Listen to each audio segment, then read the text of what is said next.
I went and got MRI by myself without a doctor's referral. When I first got my results, I freaked out.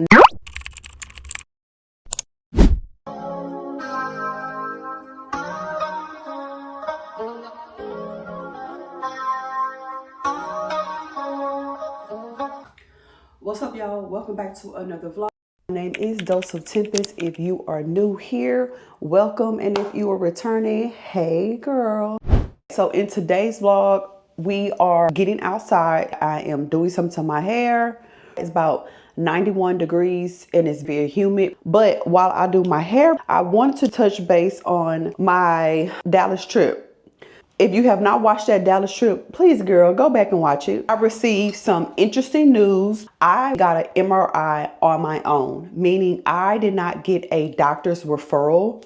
You do not need a doctor's referral for things that you need to do on your body. This is not back in the day. We're 2026. You can get your labs by yourself with or without a doctor's request. It wasn't sponsored. It was all out of pocket. I went and got MRI by myself without a doctor's referral because I prefer to go the holistic route with watching over my fibroids. I didn't think it was necessary for me to just talk to my doctor. Also, I despise that whole, I'm going to give you a permission slip to go do something with yourself, meaning traditionally your doctor will give you a referral to go to said place. Said place will ask you all of these questions, majority of the questions that your doctor have already asked you, put in paperwork. They ask you questions, you get said thing done, and then they don't send you your own results. Or if they send it to you, it's kind of cryptic that you really can't understand it. And yes, we do have AI now, but sometimes you do have to go back and talk to your doctor. So that means you've got to pay that copay and then go back to your doctor to get the results. I wasn't having it, girl. I just was not feeling it at all. I did not find any facilities that will allow me to get an MRI on my pelvis without a doctor's referral. I Googled places, I widened my search, and I found a facility in Fort Worth, Texas. I was already going to Dallas, so I was like, hey, what's another hour drive?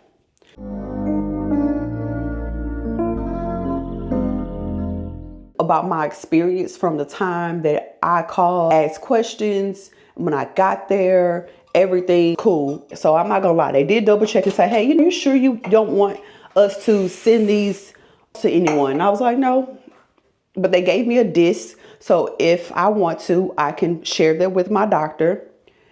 And I got my actual lab results like less than 24 hours, y'all. It was so quick. Okay.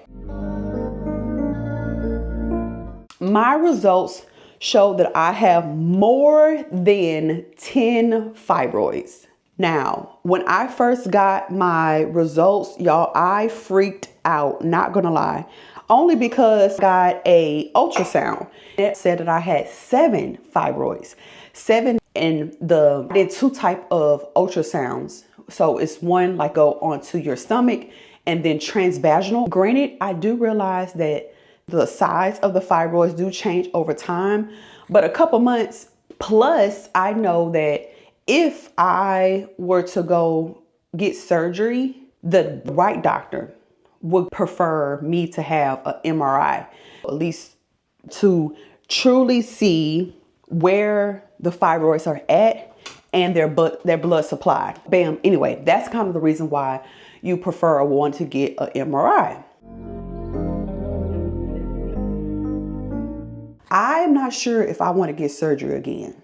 I got surgery 10 years ago in 2016, March 2016. I got a robotic assist myomectomy, which means that a robot like hand thing or whatever cut open in different parts of your stomach to get the fibroids out. I believe I had 5 incisions across the stomach. I don't know how many fibroids was found, was taken out, none of that. So that, I think that's always been in the back of my mind, and why I'm like, if I do get surgery, I want to be a little bit in more control of what's really going on in my body, because my last physician just just honey, she just didn't do it. Being so transparent and honest. So it's always in the back of my mind, like, damn, she get all the fibroids out? Did she even get any of them out? Did she just get one? You know, could she have got all, got more out? I do know that when you do get surgery, when you get fibroids, that they tend to come back, especially a myomectomy.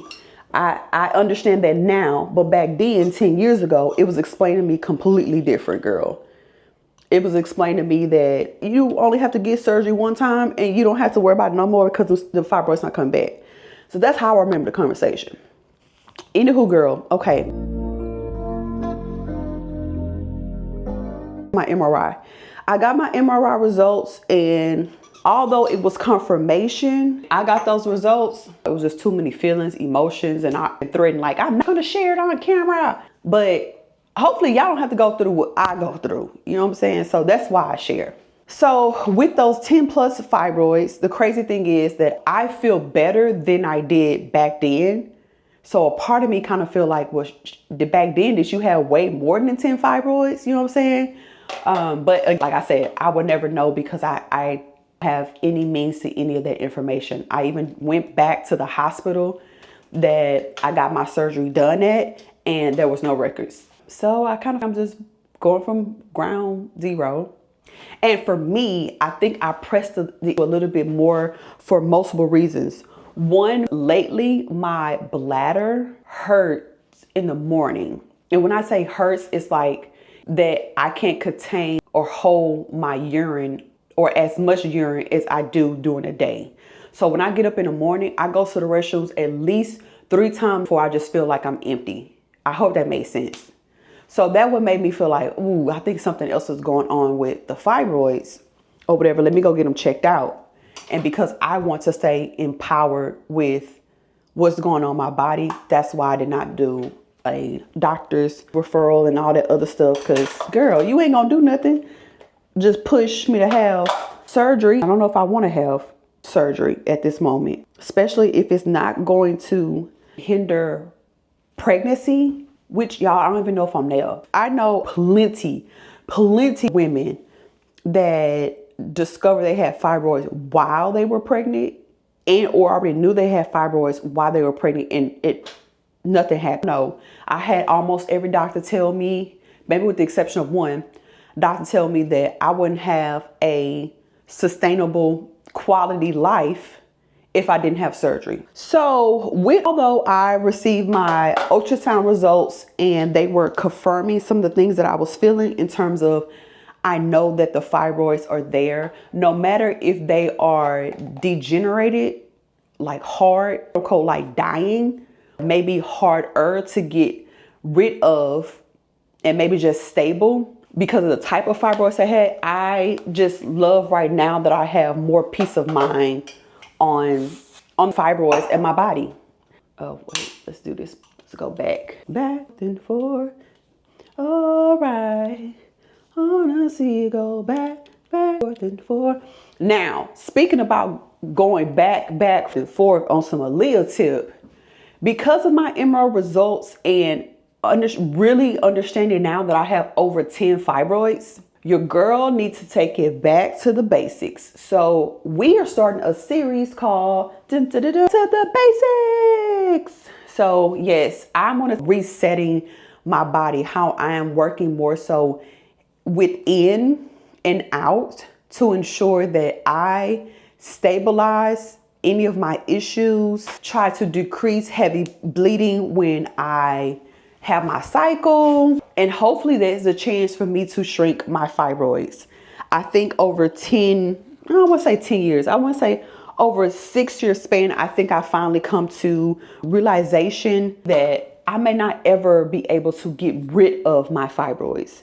At this point, I just want to have the best quality of life, that if my cycle come while I'm out of town, I'm not panicking. I don't have PTSD. I can manage because I'm prepared, and or my body is not going to play me like a fool, girl, like it has done in the past. So I'm not gonna lie, I kind of sort of started already because my cycle did come during the Memorial Day weekend while I was out of town. I hope you guys come with me on this phase that I'm starting to ensure that I am in the best mental and physical state when it comes to these fibroids. So that means we're gonna go back into some fitness classes. So speaking of that journey today, I want to do things that are going to settle my heart, that is going to keep me in a more peaceful state.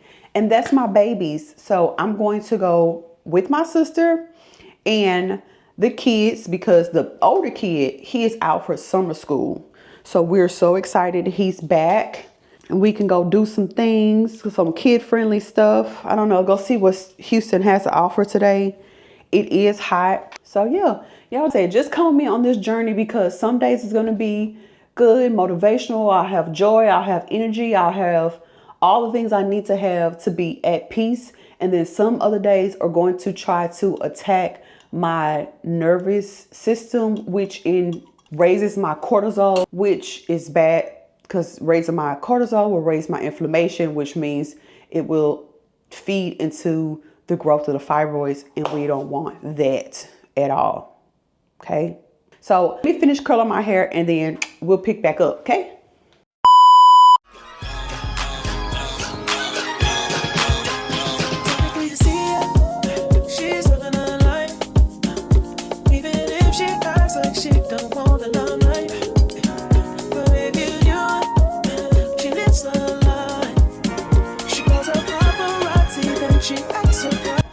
Hi, good people. We are back. We're downtown Houston on this great Saturday. And with me, I have a special guest that I want you guys to say hello in the comment section. Here we go. Ladies and gentlemen, without further ado, dun, dun, dun, dun. It's your boy DJ. What? So how you been? Good. Where you been at? At home. In school. In school. In school. How? What grade did we just finish? 4th. Did we pass? Yes. Are we ready for the 5th grade? Of course. Of course. Ooh. So does this mean you go to middle school now? No, not yet. Oh, what's middle school? 6th grade? Yes. Oh, my bad. Okay. So you ready to be the big dog on campus? I was always a big dog on campus. Ooh, y'all heard that? Stop playing with him. Big DJ, not the little one.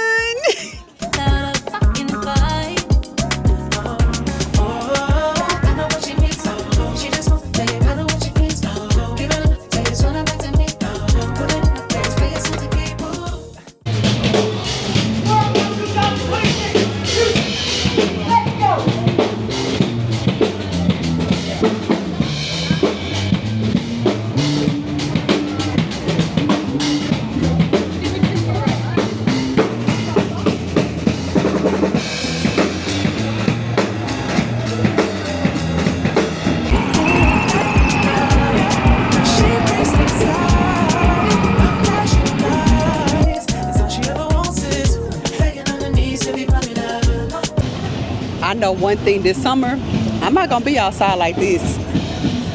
And every time I wear skincare like sunscreen, my face sweats even more, no matter what product I use. Baby, this humidity in Houston is crazy. This is cute, but I highly doubt that I'll be outside this summer during peak hours.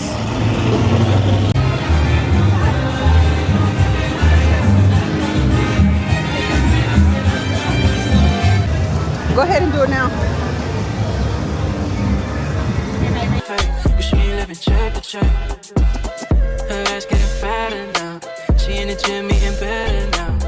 She ain't tryna settle down. When you ain't got your shit together.